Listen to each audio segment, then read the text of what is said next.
Okay, dito na naman tayo with my TRICOM members at ngayon pag-uusapan naman natin hindi yung mga rants natin at yung mga nangyayari sa mga nakaraan, pero pag-usapan natin din Richard at Mark kung ano ba yung pwede natin gawin moving forward because that's one of the main questions eh. Nagrally na tayo, nagalit na tayo, nagmumumura na tayo at nagsalita na tayo ngayon. Pagkatapos ng rally, what next? May mga nagsasabi nga na futile naman daw tong effort natin sa pagrarally kasi nga after you rally, ano ngayon? Wala, may nagbago ba? Meron bang epekto yung rally o wala? And how do we move forward from here? Kasi meron pa 2025, 2026, 2027, saka 2028. So I guess we'll start with either Mark on this one. Ano tingin mo pa natin gawin? No?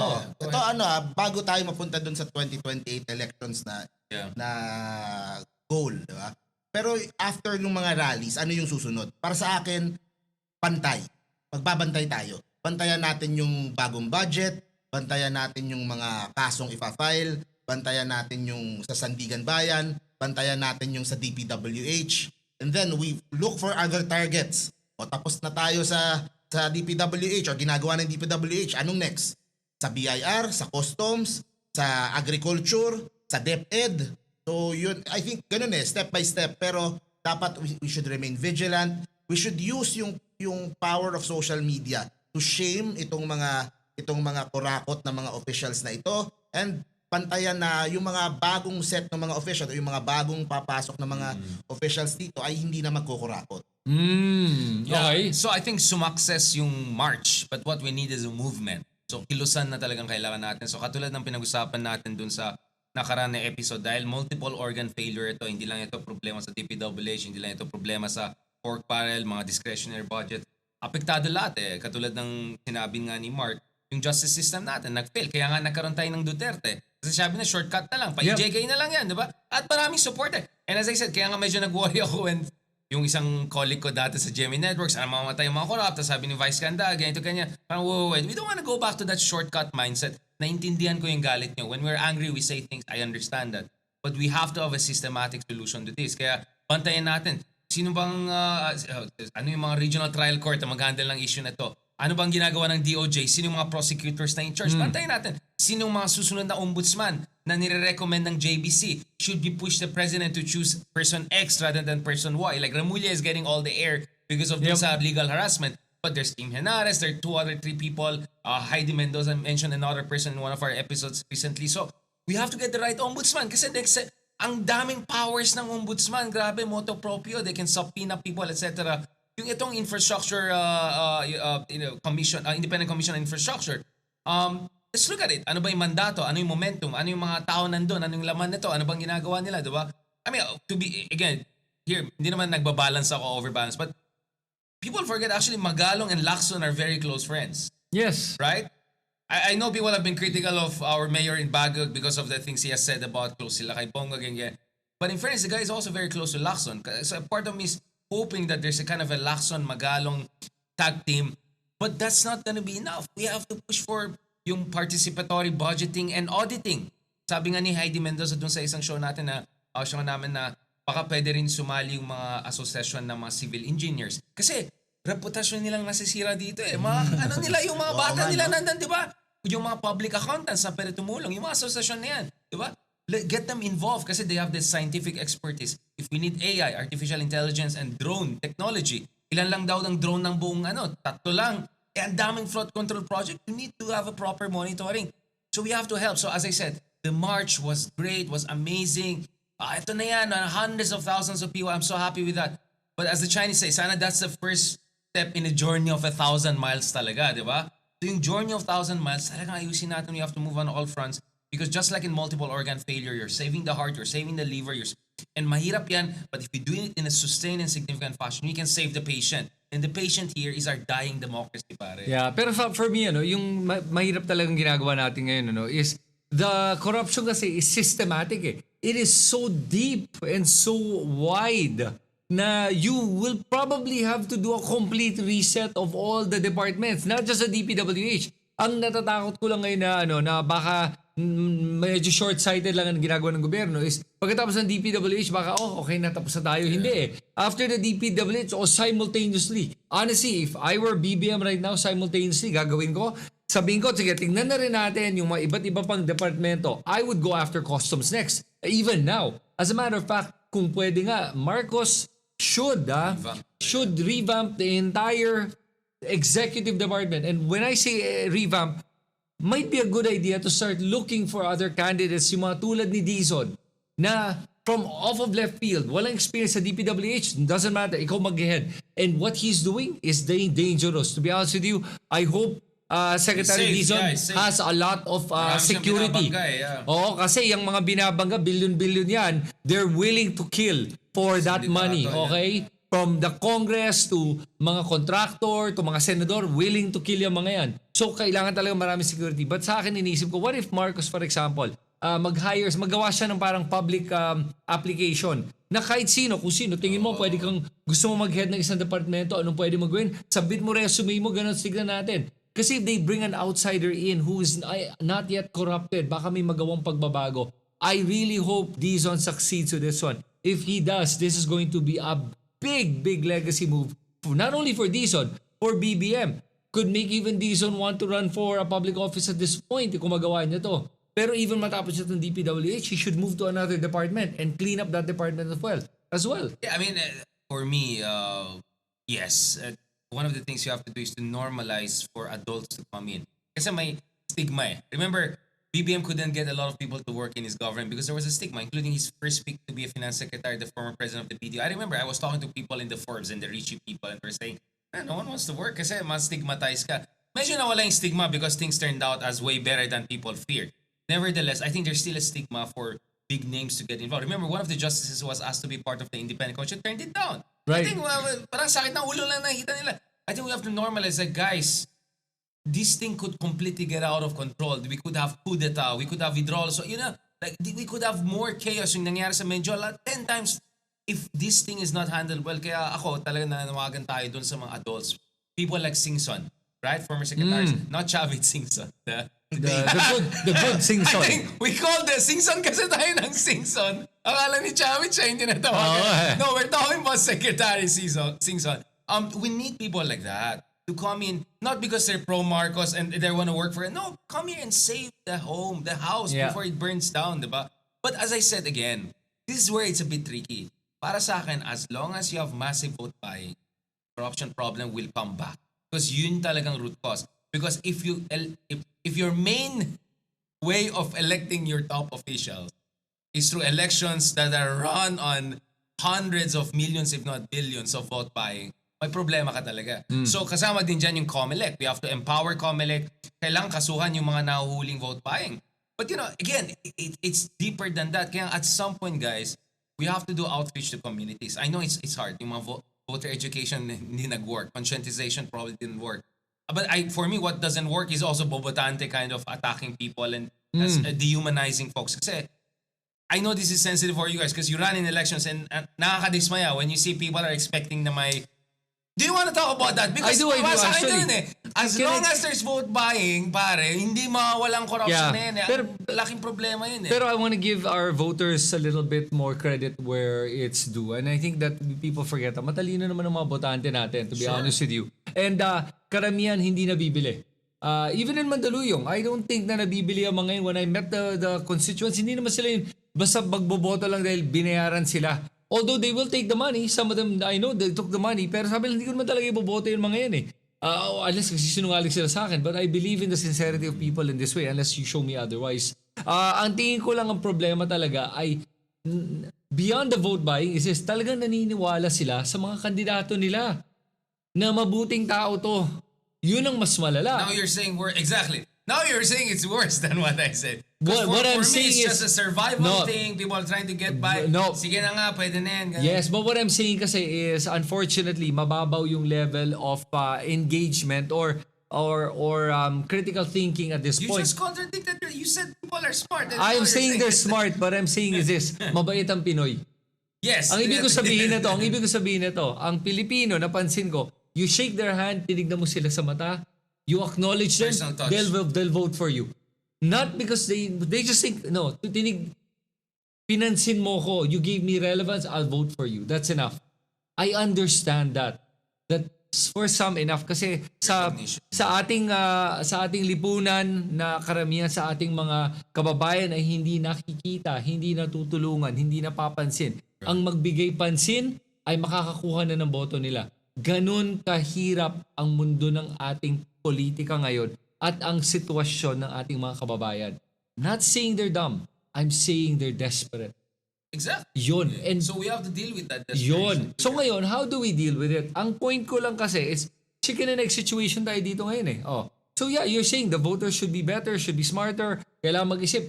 Pero when they're desperate, they're not getting the help, ang hirap eh. You're thinking of your own survival eh. You don't know what to do.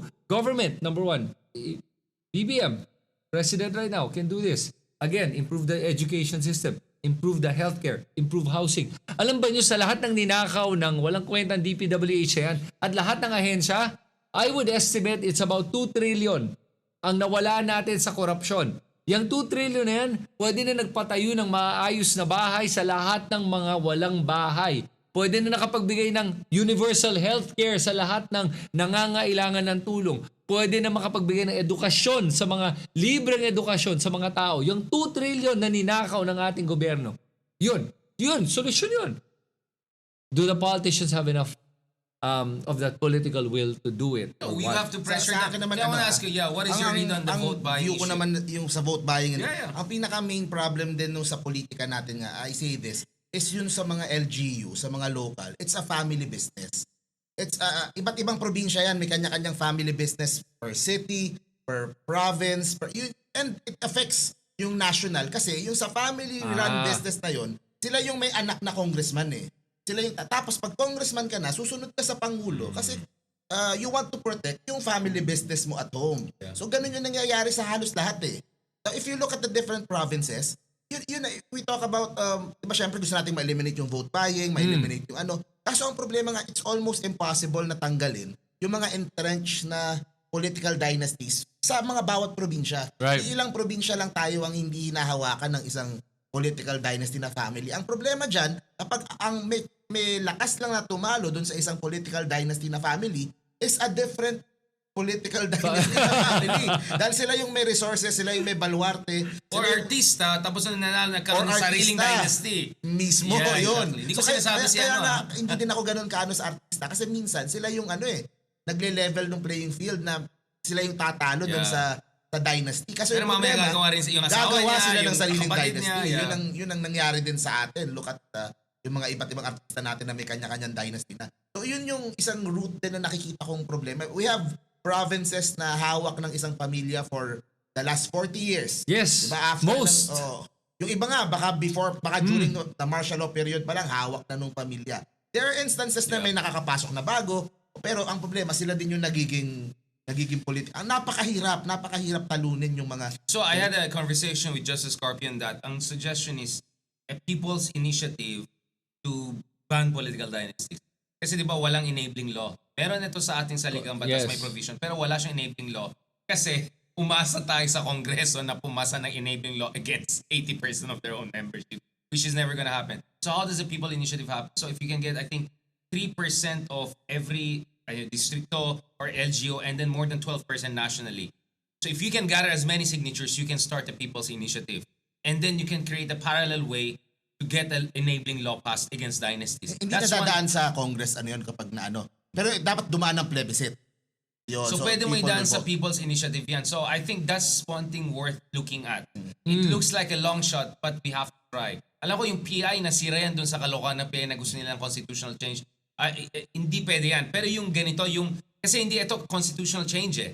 Ang ginagawa mo lang, nag-introduce ka lang ng enabling law lang Yes. dun sa meron ng provision. Okay. So you're just operationalizing an pre-existing legal framework. You're not changing the Constitution. Kasi dun sa PI na yan, remember yung 2 years ago may PI na gustong palitan ng Constitution na very dodgy? Hindi yan. We should do our own people's initiative. Kaya kasi you have to be smart eh. Maghanap ka ng mga areas of intervention na pwede ka magkaroon ng impact. And then gawin mo simultaneously. So you can do people's initiative here. Yung sinasabi nila Chelo Magno or Heidi Mendoza na participatory auditing budgeting here. And then at the same time, you do the other things like water education. You get what I'm saying?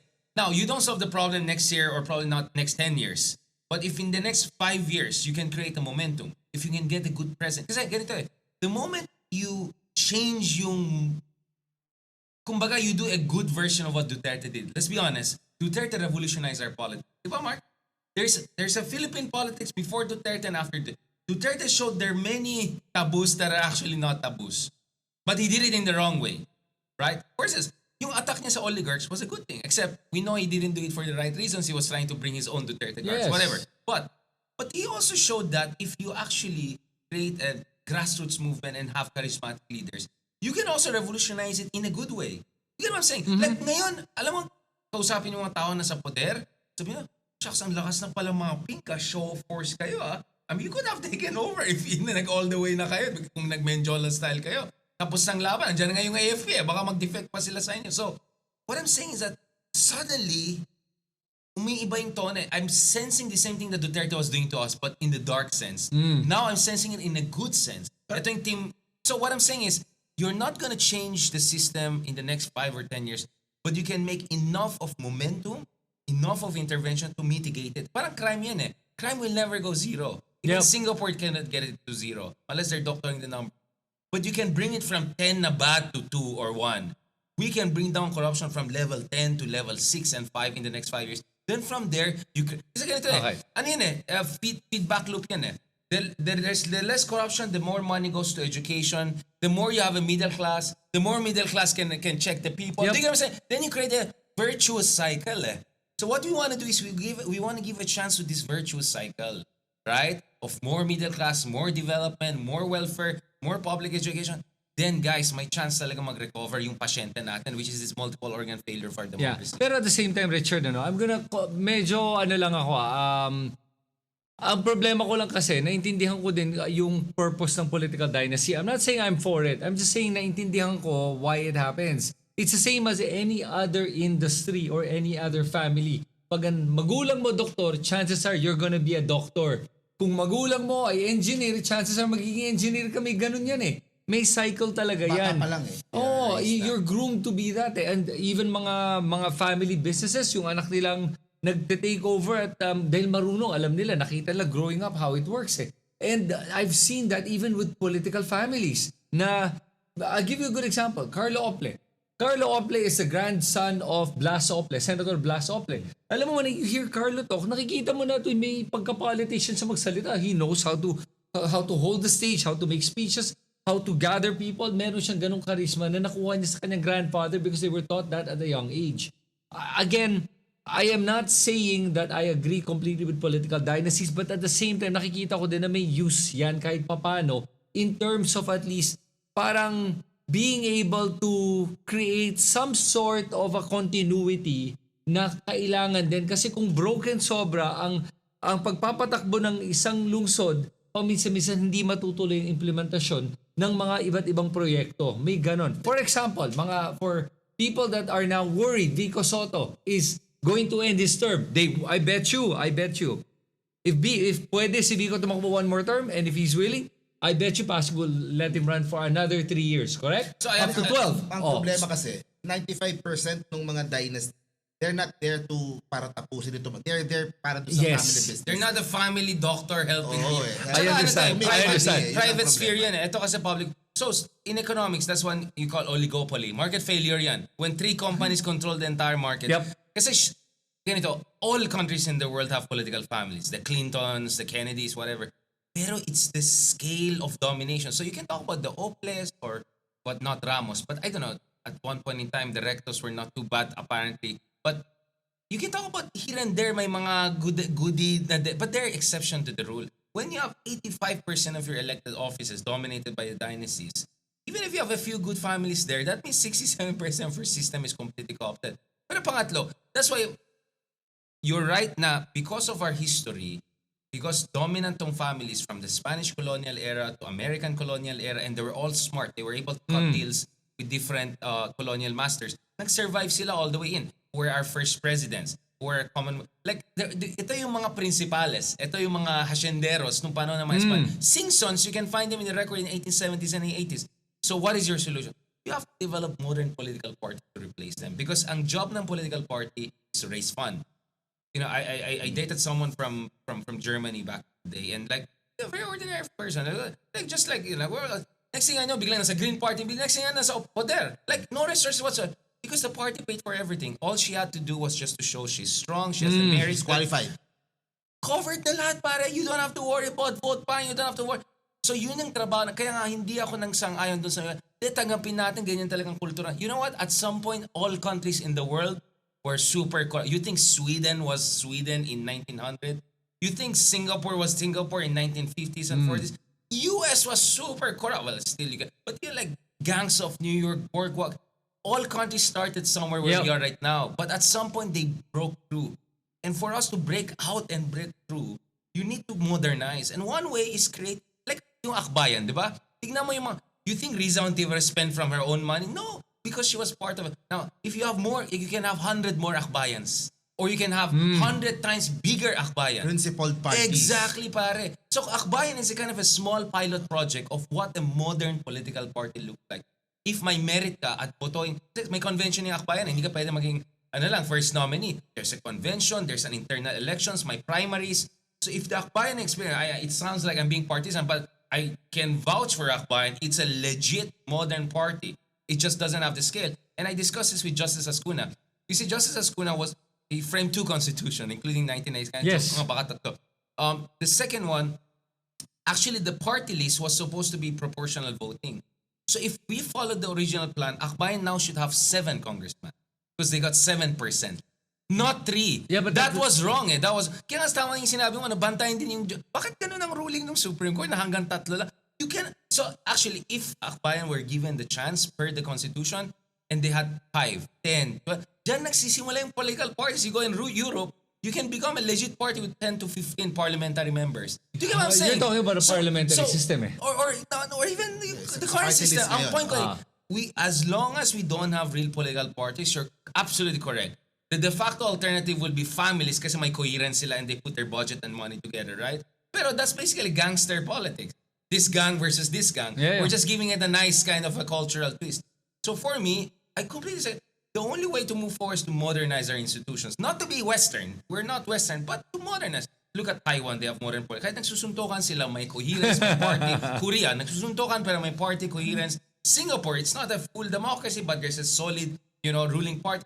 Tayo, wala pare talaga eh. So, for us, our tragedy is it's such a feudalistic, backward politics on top of a very modern-looking American-style, Western-style law and constitution. Kaya hindi siya nagtugma eh. You have to find a way to put them together. Kaya ako open, I'm saying, I'm open to constitutional amendments, I'm open to this.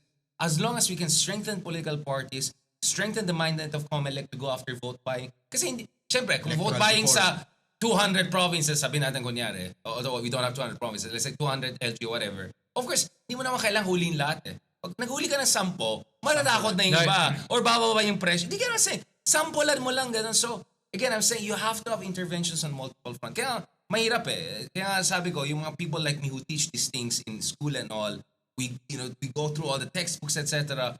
Our challenge is how to mainstream these ideas. But for me, I think we're reaching a point where we should realize hindi na uubra ng you just bring down one political. I always tell mga people, sorry I'm overdoing this, but even if Lenny were the president, if yung kongreso mo ay dominated ng dynasty, if your justice, wala rin may limitasyon ng presidente. We saw that with Pinoy. He tried to do many good things but he couldn't do kasi sariling interest yung mga the Napoles issue, etc. So, kaya nga sabi ko, first of all, we have to understand this is the lay of the land. Do not miss the forest for the trees. The trees are these corrupt officials who have to be burned down, whatever. But if you just deal with the few trees here and then you miss the forest, babalik din yan. There will be another virus tree on the other side. Kaya sabi ko mahirap yan eh. Sige, Richard. So sige, I heard Mark naman give some concrete actions for the citizens sa ating mga mamamayan kung anong pwede nilang gawin. Ano tingin mo ang pwedeng gawin natin ng ating mga mamamayan para naman makatulong na mag-progress tayo moving forward up to 2028? What can they do as ordinary citizens? Because let's face it, karamihan ng mga taong bayan natin na ngayon feel helpless. Majority feel helpless. Parang, what can I do? I'm mad, I'm pissed, I wanna do something. Ano pwede kong gawin? Ano nga ba pwede natin gawin in our own capacity as private citizens to be able to stop this and help progress the country and improve You're talking about it kasi from the systemic perspective. Yeah, but we talk about the people's initiative, right? That's one. thing, Okay, that's right? one. People's initiative. Maybe even constitutional amendments later on if you want to create political parties. That's another thing. Participatory budgeting and auditing. Get this. I'm giving you actually the little solutions, and has to be. So in short, it has to be a package. Hindi pwede intervention here and there or pakulong mo lang itong senador ganun tapos ng lawan. It doesn't work that way. But we also need cultural change. Tama yung sinabi mo kanina, meron tayong ugali kung saan, mabait si mayor eh. Mabait si family friend eh. Yeah. So, alam mo na, corrupt tong taong to or ganun, tapos okay lang. We have to end that. Ako, I can be civil, but I won't be nice to you kung talagang kurakot ng tao. I'll be civil, hindi ako bastos. I'll shake your hand, I'll talk to you ganun. But I'll be also very firm and ganun. I won't be extra nice. We don't need to be nice to bad people. Yeah. We should stop being, just because nice siya sa amin, or di ba the cynical thing is, galit lang sa corruption iba kasi wala silang nakuhang slide. We have to. Di ba, pag humingi ka ng tulong sa mayor or congressman, doon sa burol, doon sa kasal, sa tingin mo, if he's gonna help tens of thousands, where do you think he'll get that money? Yeah. Di ka say. So the first thing we can do is not to contribute, enable itong cycle of corruption, and stop being nice to other people just because they're nice if they're really corrupt and destroying our society and our democracy. I'll take it So a step. cultural change, small cultural change. I'll take it a step further para sa akin ang kailangan gawin ng taong bayan. Number one nga, wag nang ino-normalize nga itong corruption. Ngayon, pag nakakita ka ng corrupt na politiko o mayaman na politiko, shame them. Don't befriend them. Don't take photos with them. Don't say to me na, wow, politiko, yaman niya, no? Ano ba? Parang celebrate ka pa na ang yaman niya na politiko. Alis ko, di ba, nakikipicture ng mga tao, Oo, di ba? So yun, kailangan natin... Baka kay Bryce tsaka kay Alcantara. Oh, I'm sure mahilig selfie ang tao. Ano ba, yung celebritizing yung mga problematic people. Number one, tanggalin natin yun, yung ugaling yun. Tapos sa susunod naman kailangan gawin ng taong bayan din. On top of that, ay yung vigilance sila, first they need to educate themselves. These are good podcasts and everything, and people are reading, and I love the fact na dumadami na yung mga ganitong klaseng content. I'd like to encourage more people to do it. But the point I'm trying to make is with the people right now, yung siguro yung indignation nila, kailangan talaga to be more vocal about it. They cannot just stay silent. That's one thing makulit na ako dito napaulit ko sinasabi to And don't be loyal to political parties, please. Be loyal to the country. Yun lang yun. Beshi ko yung anak ni ganito kasi yeah, yun eh. Or jowa mo dating anak ni ganito. Yun. Mark, ikaw, may dadagdag Hindi pa ako, ito napapasok yung 2028. Yeah, Kasi, exactly. Let's talk about that. Yeah. Itong buong flood control issue ni BBM Tsaka yung local politics, please paki-explain. Yung local politics sinabi ko na yung sa dynasty. Pero yung sa 2028, itong kay BBM na flood control na issue, it shows yung how powerful a president is in solving corruption. Kung gusto niya. Kung gusto niya. Yun. Imagine if BBM did this during the start of his term. Kung unang taon pa lang niya, ginawa niya na yung DPWH. Baka hindi na siya umabot. Baka si Sarah na yun. Baka natanggal na siya. So yun yung punto dito. Ako, I'm happy that this is happening. Kasi before this, ang nangyayari is they're going all the way na trying to just destroy Sarah, destroy the Dutertes, para yung kandidato natin sa 2028 mananalo. Yung kandidato na sa 2028, baka corrupt din. Diba? So ngayon ang laban ngayon is no longer Marcos versus Duterte. Ang laban ngayon is the people laban sa mga kurakot na politiko lahat. Lahat na. It doesn't matter kung DDS, kung liberal, kung loyalista or ano, basta kurakot ka, kaaway ka ng tao. What I'm hoping for sa 2028 is to have a winnable anti-corruption candidate. Yun. To take on. Pero ako, I want someone who's not only but actually competent also. Kasi anong silbi ako, syempre. malinis ka pero wala kang competence or mahina ka. Competent anti-corruption candidate who is winnable. Na kailangan mo ding yung you're winnable enough para people could go around you kahit yung mga moderates or yung mga hindi masyadong involved dito sa issue. Kasi ang ganda na ng ang ganda ng momentum So let's talk about it. Okay, so winnability and all. Okay, so obviously always Rafi Tulfo was in the conversation, but until now Rafi is not making it clear. Kaya medyo bumaba yung numbers niya significantly since last year, while Sara has made it clear, which leaves the room option open for Lenny. But if Lenny doesn't want to run, she can either endorse Pam or she can endorse Risa, and who knows, maybe Kiko is also in the mix, right? But that has to happen. Do you think Lenny... Kasi always the safe thing is, time is on your side, Lenny focus on local politics, whatever you think, Naga, don't do anything else, time is on your side. The other school of thought is, didn't we learn our lesson from last time? If you're not organized and prepared, baka aning ka. Because the Duterte side doesn't only have Sara, they also have Bongo, who's a very well-organized person. For whatever reason, if ma-impeach si Sara, mawala siya, that doesn't mean tapos ng mga DDS. They will still have a very well-organized and able person in Bongo. I mean able in a political sense. There's a mobilization. So, what do you think about it? Because honestly, I'm hearing behind the scenes, there's even a Lenny Torre being proposed by some Dilawan bigwigs. For me right now, everything's still in the open. Absolutely. Maaga pa, sobra. Fluid. Yeah, sobra. Right now, the dark horse that we may be looking for has not even been seen.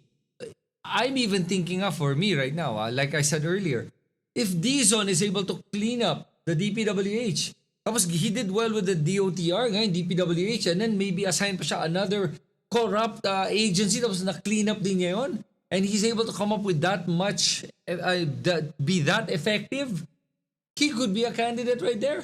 In my eyes, naghahanap ako ng isang mapapakita sa lahat na I'm anti-corruption, kaya ko itong gawin. That guy is performing. And honestly, nakita mo yung last press con niya, yung this morning, nag-press con siya. My God, nakikita mo yung frustration niya. Sinasabi nga niya, sa totoo lang, gusto nga niya tumalon. Sabi niya, nakita daw niya, parang hindi masyado mataas, baka mabuhay pa ako, sabi niya. But he even admitted, nung binuksan niya yung budgeting process ng DPWH, sabi niya, ang gano'n itong sistema, may mga terms sila na hindi daw niya naintindihan. Hindi niya alam paano ba ginagawa to. And I'm telling you, that's where the problem lies. Is karamihan ng mga proseso ay sobrang convoluted, intentionally, to make it difficult to be able to see the problem. Lahat ng gobyerno, ganun ang ginagawa. They make it so confusing so that it's hard to be accountable and it's hard to follow. Even sa BIR, I admit it, pag nagpa-file tayo ng taxes, sobrang gulo niya that you need somebody to do it for you. And even if you did it correctly, mahahanapan ka pa rin ng butas kung gusto talaga gawin ng BIR. Yun yung problema sa ating gobyerno. So, we need to change the system from within. And if Dizon is able to do that, one agency like the DPWH, and then let's say, sabi ni BBM, sige, do it again. That's gonna set him up to be a possible candidate for 2020. And then, tapos lalabas lahat ng resibo nung time Tigong, all of the Yun things ang he was problema. saying. Yun ang issue. He was the czar during pandemic. I'm sorry. Like, people are gonna go after him. As early as now, people are going after him and reminding that this is a guy who also worked at a very senior level. So all I'm saying is, I'm not saying he's not doing anything right now. I'm just saying, medyo may uphill battle siya. Yun yung magiging challenges if he decides to run for a higher position. Senate, I think more will be safe for him. I think kaya yung Senate. But all the way tama yung sinasabi ni Pareho, I agree. Lalo na dun sa trillion peso movement na sinasabi mo, Richard. That could be a start. Ang sa akin lang, sana wag exclusive sa pink lang. Oh, yeah. Dapat coalition. Welcome, basta dapat galit ka sa korupsyon, galit ka sa lahat ng politikong korupsyon, kahit anong kulay pa yan. Galit ka sa mga Duterte. Ayaw mo bumalik ang Duterte.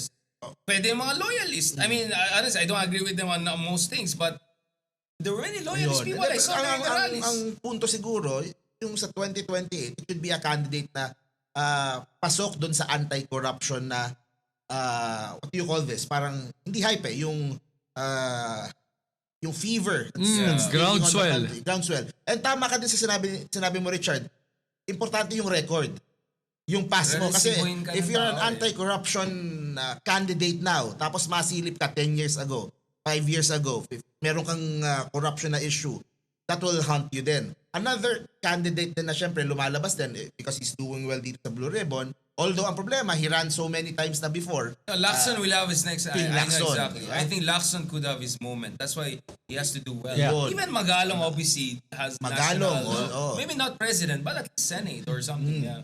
Ako naman, since matagal pa tayo, may 2.5 years pa, although medyo imposible yung iniisip ko din, buti na open mo yung People's Initiative eh. Yeah. I want to... Thanks to Justice Carter, by the way. try na subukang mag-People's Initiative kasi merong moves ngayon to lower yung age to run for president and senator. Okay? Ako gusto, president to 35, senator to 30. Gusto ko din dagdagan. Siguro, kung pwedeng dagdagan din ng at least college graduate man lang yung ating president and yung mga senators. Kasi kung kung ikaw nga ay papasok ng ordinaryong trabaho, hinahanapan ka ng diploma. Yung pa kayang national position. Sales lady, kailangan. Sales lady, kailangan. Yung senador, wala kang... So, yun ang gusto kong subukan. Meron, read and write. No comprehension. Read and write At least idagdag sa man lang yung comprehension. Wala yung comprehension. So I'm in the process of organizing yung... Ito yun, kaya suot ko. Yeah. Organizing a group that would try to do a people's initiative. 3% for every of the voting population every district nationwide.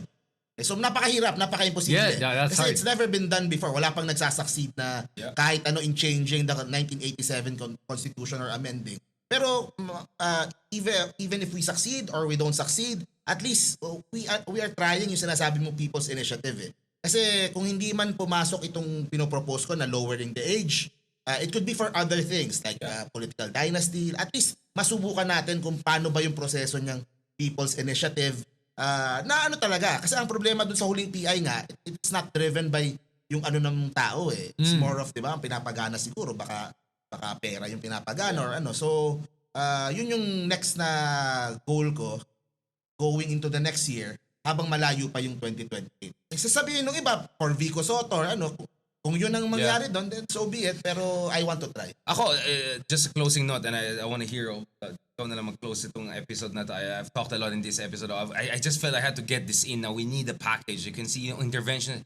March is great, but we need a movement, right? Yeah. Kumbaga, ano lang yan, isang knockdown lang yan, but we need, may 12 rounds pa tayo, pare. Parang kumbaga yung sinasabi ko dito. Ako, corruption is evil. Kung naniwala ka sa Diyos, sana mag-imperyo na lahat ng mga taong to, di ba?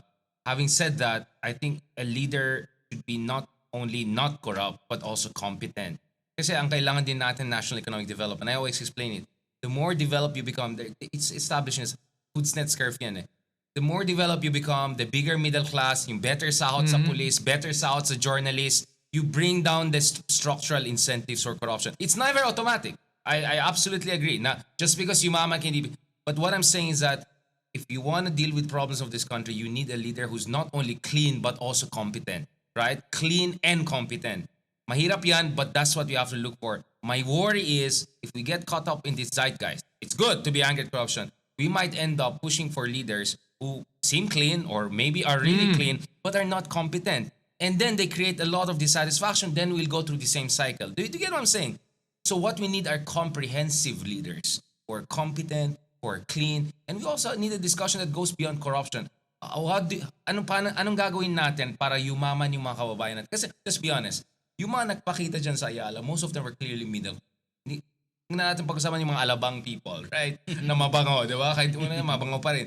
But, so, lahat tayo, hindi tayo biktima ng vote buying because we are in a position not to sell our votes. Let's be honest, right? You were talking about your constituents you were trying, but you're in NCR, one of the richest part. But you go outside to many parts of our country, guys. The level of warlordism, the level of, para iba, command vote na yan, like it's so desperate. You know how I know it? Because I advise yung mga international monitoring group. They come to me, they say, Richard, you're here in Manila, you talk about big politics. We go there, it's just rampant vote buying. Because a European monitor said, how do you even call it a democracy? We saw literally people were being paid. You know what I'm saying? And I'll tell you what, it's even worse than that. Apparently, there's a political science literature on that meron mga mekanismo daw yung mga political and warlords na babantayan. Pag binayaran kita, magbabayad ka. So, they monitor your Facebook post. Yeah. There's a way daw inside na makikita yung voto mo and then they scare you. Yes. Pag may barangay daw na binayaran ng ganitong warlord at hindi bumoto, they punish the entire collective punishment. Yep. Wala kang proyekto. I'm telling you, bro, it's gangster land in many places. So we need to economically develop and empower. Kaya sabi ko, we need more outreach. Let's go to communities. I'm sure there's a Marc Gamboa in every LGU. Na blogger na lumalaban for good governance. I'm sure there's a Kristan that is in. Let's go and meet these people. Let's empower them. Do you get it? Yeah. Because we're here in Metro Manila and NCR with the big middle class. We can have all of this nice conversation. Yes, we have urban poor, we have problems. But guys, our reality here in NCR is not the same in much of the country. Again, ako baka may mga persona ng gata na naman ako. I'm saying this from a position of compassion. So you need leaders who create the economic development conditions, at the same time malinis sila, and at the same time, itong parating sinasabi, bantayan mo rin sino yung mga nasa paligid niya. Because no matter how smart and young you are, even Vico cannot rule a single city on his own. He has to have a team, di ba? Imagine if you're the president, you need 10 competent secretaries, you need 200 competent undersecretaries and assistant secretaries. You get what I'm saying? So, for sino mga nasa paligid niya? Sino mga advisors niya? Kaya choosing good leaders is not easy. But if we do it the right way, then our country has a chance. Our country really, really has a chance and great potential. So I'm not only here to say, let's save this dying patient. I'm saying, this patient can become a strong and healthy person again. But we have to do the hard job. Do you get what I'm saying? Yeah. Because my worry is, balik na naman tayo doon sa, basta malinis, daan matuwid. Pero you need more than daan matuwid. You need competent leader. Otherwise, baka maku tayo. Otherwise, baka sugurin tayo ng China sa West Philippine Sea. You get what I'm saying? These are the worries I have. Again, I'm looking at the forest and I'm making sure I don't get lost in the trees. Yeah, and again, goes back to the real issue at hand here. Wala pa tayong nakitang kandidato na kayang manalo and that's competent. Actually, marami tayong malinis. Marami tayong nakitang competent na mukhang malinis pero kaya bang manalo? Yun yung mahirap na yun. So kaya we have to nurture them. So yeah, how do we nurture them? Kasi kung pagpapanalo ang problema lang natin. Pero there, like for example, I'll give you an example. Risa Ontiveros. People know she's not corrupt. Even Jinggoy admits she's not corrupt. Sabi nga ni Jinggoy pag si Risa pa magnakaw, maniniwala kayo. Mukha ni Risa, saan ka Oo, di ba? Pero hindi kayo maniniwala kasi alam nating lahat hindi siya corrupt. Pero bakit nga ganun, Richard? Na, Mark, sabi mo sa akin, alam na nga ng tao, hindi corrupt si Risa. Pero ayaw, competent din siya. ba't ayaw siya ng mga ibang tao iboto? Ano ba ang nasa utak ng mga tao Kasi gusto to? nila iba yung tumakbo. I don't buy this, hindi siya winnable. Last time I checked, she became senator in 2016 and 2022. So what is it that's nonsense. drawing people to I think it's when they nonsense. do the surveys na biglang Risa only has less than 10% of the electorate tapos you have a Sara Duterte that has 30%? Ano ba talaga to? Like what is going on? Well, assuming the surveys are right, but ganito, if Lenny does not run and endorse either Riza or Bam, may automatically 15% na sila. Then you're in the game. And then if Riza is also supported by elements of the admin who don't want Duterte to come back, then you're 20-25%. So honestly, I have a problem with I want the winnable one. My problem is the way people discuss the winnability factor. Okay. Actually, mali yung analysis The moment Lenny endorses someone, if she doesn't run, automatically may 10 points na bump yan Yep. 10 to, whether it's Bam, whether it's Kiko, automatic yan pare. Then the next is negotiate also with elements na ayaw ng Duterte. Diba? Then you're competitive na So what I'm saying So yeah, I think Risa could be very competitive. I don't buy the argument. So what I'm saying is, or maybe let me ask you this, are you saying ba talaga that you don't believe in the surveys that he or she only has 3% right now, whatever that number Those is? surveys are scenario building, diba? If Lenny, all run. But most of them will not run. Baka Rafi will not even run. Okay. Kaya nga, there are other sub-surveys na hindi nakita ng tao. I discussed this with Okta, for instance. There's actually a survey by Okta. On the record na kami, Yes. Actually, ang lakas ni Rafi, Risa together. And you know what's the strongest for the DDS side? Amy Duterte. My God, talaga. Hindi talaga. Because of the solid north, solid south na naman. So it's a reality. I mean, after everything... Parang Unity ulit yan. Unity 2.0. Exactly. Yun. So, Worse. actually, there are surveys show, and kasi private commission to so hindi natin nakita. But iniscuss namin ni Prof. Ranjit Ryan, actually, Riza and Rafi are strong together. Yung RNR. No, I'm not saying they should run. I'm just saying, baka medyo, we're looking at the surveys na hindi pa natin nakita, or yung mga survey na mali, or yung mga survey na based on scenarios na hindi mangyayari. Because it's very possible, 10 will run or 2 will run. So, again, I'm not saying Riza should be the one. Or maybe I am saying that. But ang point is that maybe 2% siya if everyone else runs. But I don't think Riza will run if Lenny runs. Yes, and of course. it's also possible Lenny will not run at all and she'll endorse one of them. May automatic 10-15 points bump ka na. And so, in short, give others a chance. If you give chance to when I say others, not Lenny, not Aquino, you're gonna say like, because 120 million Filipino tayo, but tayo umasa sa same people and same families always. And Lenny, hasn't she sacrificed enough for this? Now, if Lenny runs, people will support her, absolutely. But it's also possible she'll not run and someone else. So people should be open to a non-Lenny candidate who will carry the torch for Lenny and the movement and has competence and malinis and palaban. And then Philippines will really have hope. And as I said, Akbayan has grassroots mobilization. Diba? It has talents like Chel Joke, no, right? I mean, grabe, Percy, like, grabe yung tapang nila. No one can question that. But they will never be in position of ultimate power if we don't give them a chance, even in our discourse. So minsan problema ko yung diskurso ng winnability. Ano bang basihan mo? Have you seen the numbers? Have you seen the scenarios? Have you seen that?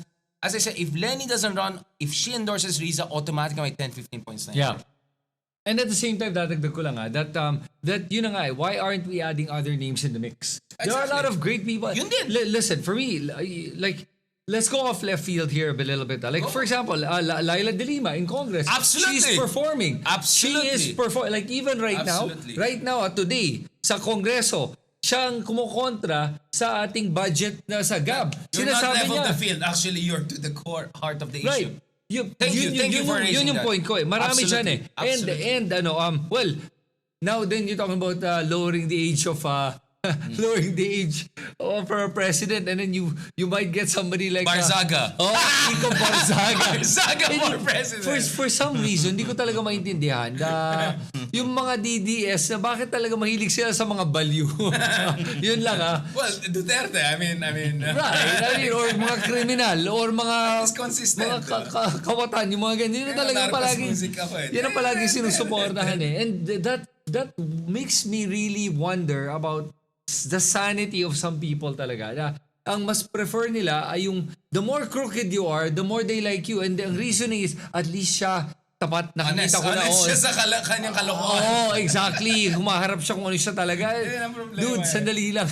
Ang sinasama mo yung mabait, hindi siya honest sa mabait na may kurakot siya. Eh, kahit yung mga kurakot, naniniwala nga na matino siya. Lacson for me is also a good... We discussed him actually already. Exactly. From what he's saying, from how he's performing in the Senate as Blue Ribbon, I am so far impressed. And I'm not a fan of Lacson. In the last administration, I had so much criticism on GMRC nga ako di ba? Inaway niya ako dati. Yun, di ba? Pero wala now, kami GMRC ni Lenny. pero ngayon nakikita ko that Lacson is okay, may possibility. Again, mga Tulfos, I'm not a fan of them, but hey, listen. Maybe Erwin, if not Rafi. Erwin could be the candidate of the admin. Sure, because he's now stepping up when Rafi is not. He's stepping up. Some of the things he says I don't agree with, including bending the law, pero at the same time, hey, listen, meron akong ngayon parang slogan anyone but Sara ako ngayon ABS. ABS naman. ABS talaga ngayon. Ito na, bumalik na sa inyo yung Obviously, ABS. Bongo will be in the mix also, as I mentioned. No. Actually, going back to Leila De Lima, I will end on this point. Again, I don't want to go to the Sentry Lenny thing, right? Okay, but let me just say, pag andun si Leila, everyone will go. Meron siyang ganito. She's the gravitational force within the progressive thinking. Pag si Leila nagsalita, lahat makinig. Pag yung iba may mga I don't need to go to details, right? But kasi Leila has proven the mettle of her leadership. I mean, she went through hell. Really, bro. She almost got killed. Binabo yung kanyang reputation, whatever. But she's still there. She's fighting. She's doing her best. So for me, she'll definitely should do national office. And there's some people saying, I mean, nakita mo yung when Torre and Leila were together, ang ganda rin yung chemistry, ang ganda ng project. So, all I'm saying here is let's just be open to good possibilities and many possibilities and other names, not just the usual people. Gusto na ng iba, round 5 na naman daw, Lenny versus Sara. I mean, like, it doesn't have to be that. Let's grow. I mean, even to the DDS, I say, Duterte, bakit hindi na lang ng iba? Marami naman mga DDS. Hindi ka naman saying, like, or like Sandro na naman next sa loyalist, although age limit ang maging problem. Hindi ka naman saying, kaya we're 120 million people. Ang dami may potential. Let's be a bit more meritocratic. So I go for merit. If you look at Singapore, it's one of the least corrupt countries because it has the most meritocratic system. They get the cleanest and most competent people. They're not perfect. They have a lot of problems. They're not very democratic, but they're meritocratic. Okay. And yun yung kulang sa ating system. So sige, I'll end with this. Ang hamon ko sa ating mga kababayan ngayon na nanonood ay all 120 million Filipinos, I ask you this question. Ano ang tingin yung pwede nyong gawin beyond just going to the rally para makatulong sa ating bansa? Anong pwede nyong gawin in your own capacity that you believe will help our country and our government? Either sa pagboboto, hindi lang sa pagboboto, sa pag-eduka ng mga kababayan natin, mga pamilya nyo, at hindi lang yon. Baka marami sa inyo pwede rin tumakbo. Kasi yun ang kulang natin eh. Kulang natin ang mga kandidato sa iba't ibang posisyon. Lokal, from barangay to the city government, from councilor to kagawad to barangay captain, everything. Kailangan natin ng mga tumatakbo. Kaya yan ang isang paraan para makatulong kayo, tumakbo kayo. At kung meron pa kayong mga iba pang mga suggestions, sulit nyo lahat dito sa comment section sa baba. And to our panel for the TRICOM, Richard, who is on 4 shots of espresso.